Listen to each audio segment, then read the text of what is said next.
आज सानिया को सिर्फ हैरत पर हैरत ही हो रही थी।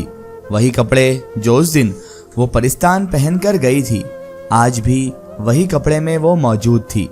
उसने अलमारी खोला तो सामने वही सुनहरा तिलिस्मी खंजर रखा हुआ था जिससे सानिया ने हूर का काम तमाम किया था। सानिया को पूरा यकीन हो गया कि जो अभी उसके साथ हुआ वह हकीकत था। वो अपने कमरे से तीर की तरह निकली, सीधा नीचे आ गई। नीचे अब कोई भी नहीं था, सब अपने अपने कमरे में चले गए थे। सानिया हूर के कमरे में गई।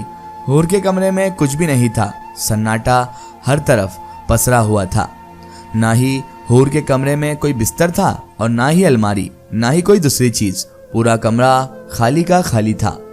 वह कमरे से निकल गई और जीने तय करके यानी सीढ़ियां चढ़ के ऊपर चले गई। वही बंद कमरा, लेकिन आज उसे कोई डर और खौफ महसूस बिल्कुल भी नहीं हुआ, क्योंकि आज उसका दिल बिल्कुल कॉन्फिडेंस में था कि उसने हूर का काम तमाम कर दिया है, तो अब किस बात का डर। वो आहिस्तगी से कमरे के अंदर चली गई। कमरे में उस वक्त कोई भी मौजूद नहीं था, सिर्फ जगह जगह धूल और जाले लगे हुए थे। सानिया ने एक कोने में देखा कि एक बुजुर्ग इंसान कुरान पाक की तिलावत कर रहे हैं। वह उल्टे पांव वापस आ गई। वह सोचने लगी वह बुजुर्ग इंसान आखिर कौन थे और वो खाली कमरे में क्या कर रहे हैं, और आखिर उनका वहां पर क्या काम, और आखिर जब ये घर में रहते नहीं है तो बुजुर्ग इंसान है कौन। अब वह बेख्याली में अपने कमरे में वापस आ गई और कमरे को बंद कर दिया, और वह जैसे ही पलटी वह झिझक कर पीछे हट गई। उसके बिस्तर में साहिल आराम से लेटा हुआ था। पैर फैलाए वो बिस्तर पर ऐसे लेटा था मानो उसकी नीयत साफ ना लग रही हो। अचानक साहिल सानिया को देखकर हल्का सा मुस्कुराया। सानिया को अब सचमुच बेहद गुस्सा आ गया। साहिल, ये क्या बदतमीजी है, आप मेरे कमरे में क्या कर रहे हैं? सानिया ने बहुत ही चिड़चिड़ाते हुए गुस्से में साहिल से कहा था।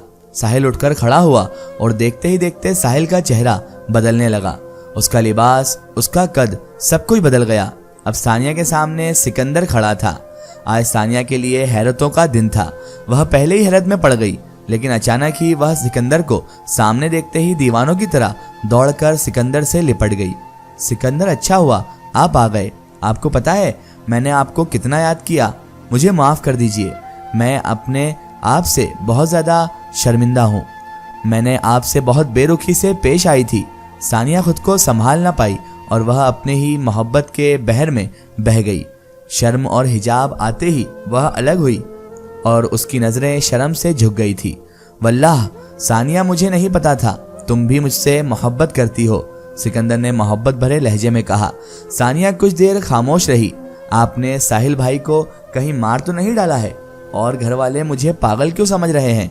नहीं सानिया, साहिल को मैंने हिफाजत से अपने पास रखा है, तुम घबराओ नहीं। और साहिल की रिहाई तब मुमकिन है जब तुम मेरे साथ हमेशा के लिए परिस्तान चलने के लिए राजी हो जाओ। और रही बात तुम्हारी बड़ी माँ की, तो मैंने उनसे सबसे बात कर ली है। तुम्हें कल मैं तुम्हारे घर पहुंचा दूंगा। सब समझेंगे हम लोग दिलावरपुर जा रहे हैं। किसी को हम खबर भी नहीं लगने देंगे कि हम कहाँ जा रहे हैं। सबको यही लगेगा हम दिलावरपुर जा रहे हैं, लेकिन हम तो परिस्तान चले जाएंगे। और तुम ठीक उसी दिन घर में पहुंच गई हो जिस दिन तुम घर से मेरे पास आई थी। चचा जान ने वक्त को सिर्फ तुम्हारे लिए रोक दिया है। तुम इतना समझ लो, वक्त पीछे की तरफ जा चुका है। हूर नाम की वो बदरू और वह शैतान हमेशा के लिए खत्म हो गए हैं सानिया, सिकंदर ने लंबी चौड़ी तकरीर देते हुए कहा। बस सानिया सब समझ चुकी थी। सानिया ने कुछ देर बाद कहा, मैं आपके साथ चलने को तैयार हूँ, लेकिन आप साहिल भाई को हिफाजत के साथ पहुंचा देंगे, आप मुझसे वादा कीजिए। और हाँ, चचा जान का तहे दिल से शुक्रिया, उन्होंने मेरे लिए इतना कुछ किया। वैसे भी मैं अब अपने सौतेले बाप के पास लौटना नहीं चाहती हूँ, इसलिए मैं आपके साथ परिस्तान चलने को तैयार हूँ। सिकंदर की आंखों में फतह साफ दिख रही थी।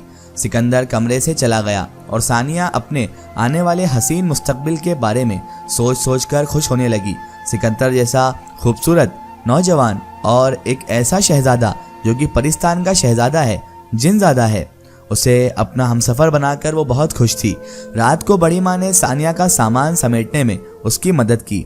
बड़ी माँ उसे बहुत दुआएं दे रही थी। देखते ही देखते सुबह हो गई और साहिल और जमील ने सानिया का सब सामान गाड़ी की डिक्की में रख दिया। जमील बहुत खुश था क्योंकि सानिया उसे एक नजर भी नहीं भाती थी। सानिया और साहिल गाड़ी में जा बैठे। साहिल बेटा, सानिया को उसके घर तक छोड़ आना और तुम भी जल्द वापस आ जाना, बड़ी माँ ने साहिल को समझाते हुए कहा। साहिल ने हाँ में सर हिला दिया। सानिया, हमेशा खुश रहना, तुम मुझे हमेशा याद आओगी, बड़ी माँ ने प्यार भरे लहजे में कहा। तुम दोनों ठीक से जाना बस, जमील ने रस्मी अल्फाज कहे और सानिया और साहिल अपनी मंजिल की तरफ निकल पड़े। सानिया, ये कपड़े लेना जरूरी था क्या? हमारे यहाँ इससे अच्छे कपड़े तुम्हारे लिए होंगे, सिकंदर ने उसे कहा।